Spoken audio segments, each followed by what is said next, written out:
नमस्कार फ्रेंड्स, स्वागत आहे तुमचं मननक्की रसोईमध्ये। कशा आहात तुम्ही सर्व? आशा करते सर्व स्वस्त आणि मस्त असणार।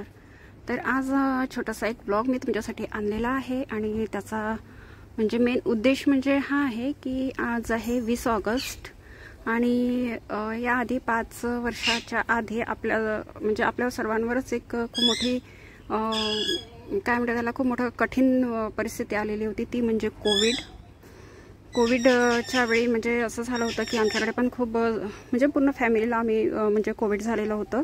तर त्यामध्ये आम्ही इतकं म्हणजे सफर केलं त्या सिच्युएशनमध्ये। तर त्यामध्येच असं आहे की माझ्या सासऱ्यांना जास्त प्रमाणात झालेलं होतं, त्यांना हॉस्पिटलाइज पण करण्यात आलेलं होतं आणि त्यांना कसं शुगर वगैरे असल्या कारणाने त्यांचं ते कंट्रोल करता आलं नाही आणि त्यांना म्हणजे असं सांगायला पण हे भारी वाटतं खूप की म्हणजे त्यांची डेथ झाली त्यामध्येच हॉस्पिटलमध्येच। तर एवढं होतं की त्यावेळची परिस्थिती माहितीच आहे सर्वांना की डेड बॉडीसुद्धा द्यायची नाही आणि कधी काय डेथ झाली म्हणजे जसं कधी कधी डेथ झाल्यानंतर 2 ते 3 दिवसानंतर घरवाल्यांना कळवत होतं, पण नशिबाने तेवढं तरी आमच्यासोबत नाही झालं। त्यांची डेथ बॉडी दिली म्हणजे हॉस्पिटलवाल्यांनीच घाटवर आणलेली होती। त्यानंतर आम्ही त्यांचा अंतिम संस्कार करू शकलो आणि सर्वांचं म्हणजे जेवढं बाकीच्यांसोबत झालं तेवढं तरी आमच्यासोबत नाही झालं। तर तेच हे की आज म्हणजे 20 ऑगस्ट त्यांची डेथ 27 ऑगस्टला झालेली होती।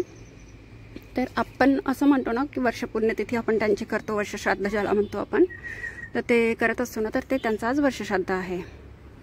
तर वर्षश्राद्ध आहे आज त्यांचं। आपण म्हणजे पान टाकतो ना जे म्हणतात आपण की वर्षश्राद्धाला आपण त्यांच्या आवडीचे पदार्थ जेवणमध्ये बनवतो आणि त्यांना जेवण वाढतो, ते आज आम्ही इथे केलेलं आहे। आणि आज त्यांच्या निमित्तच आम्ही दरवर्षीच ओल्ड एज होममध्ये जात असतो, म्हणजेच आपली अनाथाश्रम नाही का, वृद्ध लोकांचा वृद्धाश्रम ज्याला म्हणतो, वृद्धाश्रममध्ये आम्ही जात असतो। तर आज आम्ही तिथे त्यांच्यासाठी जेवण ठेवलेलं आहे वृद्धाश्रममधल्या लोकांना। तर आपण थोड्या वेळाने तिथे निघणारच आहोत, पण त्याआधी आपण घरी काही तयारी केलेली आहे, तर ते मी आज तुमच्यासोबत शेअर करते आहे। तर बनून राहा छोट्याशा व्लॉगमध्ये। तर हे आहे माझे सासरे, स्वभावाने खूप छान होते, खूप निर्मळ होते आणि त्यांना जे वाटायचं ना ते तोंडावर बोलून मोकळे व्हायचे। कधी कधी त्यांचा म्हणजे वाईट पण वाटायचं बोलण्याचं, पण थोड्या काही वेळानंतर समजत होतं की नाही आपल्यासाठी हे योग्य होतं, त्यांनी समजून सांगितलेलं। तर त्यांच्या आवडीचा आज पदार्थ केलेले आहे झुणका भाकर, त्यांना खूप आवडायचं, तर झुणका भाकर केलेले आहे, बटाटे वांग्याची भाजी, कढी भात, जे काही आहे त्यांना नॉर्मल जेवण आवडत होतं, असं काही खूप त्यांचे स्पेशल फक्त त्यांचं आवडतं म्हणजे आंबाडीची भाजी किंवा झुणका भाकर हे त्यांना आवडायचं। तर हे आज त्यांचं इथे जेवण वाढलेलं आहे, म्हणजेच पान टाकलेलं आहे। तर आजचा स्वयंपाक माझ्या जावणी केलेला आहे, जाऊबाईंनी केलेला आहे। तर तिने काय केलेलं आहे त्यांच्या आवडीचं तर ती सुद्धा सांगणार तुम्हाला। तर आता समोर ती बोलणार आहे।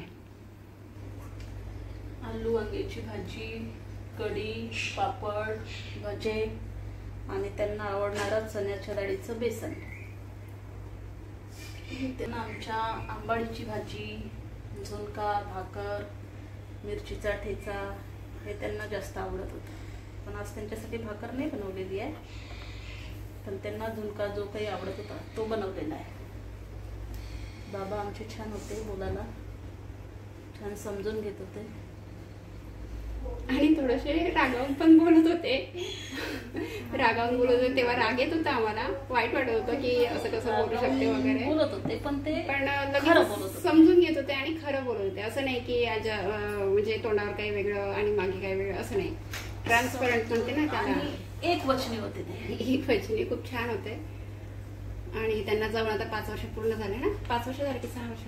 5 पूर्ण होऊन 6, 5 पूर्ण होऊन 6 लागेल आता 27ला। पण आता आम्ही त्यांच्या म्हणजे म्हणतात ना की जिवंतपणेच हे सर्व करावं लागते, पुण्यतिथी जी आहे जिवंतपणे करावं लागते, जिवंत असताना। तर म्हणून हे आम्ही 20 तारखेला आजचा हे कार्यक्रम ठेवलेला आहे छोटासा। तर बाकीचा ब्लॉग आपण आश्रममध्ये जाऊन भेटूया। तर आज हा छोटासा ब्लॉग होता त्यांच्यासाठी घरचा, तो मी तुमच्यासोबत शेअर केलेला आहे। तर कसा वाटला तर सांगायला विसरू नका बिलकुलच। तर भेटूया आपण नंतरच्या ब्लॉगमध्ये, म्हणजे संध्याकाळी येणार तो ब्लॉग किंवा मग उद्या शेअर करणार तुमच्यासोबत। तर चला मग कसा वाटला तर सांगायला बिलकुल विसरू नका। धन्यवाद।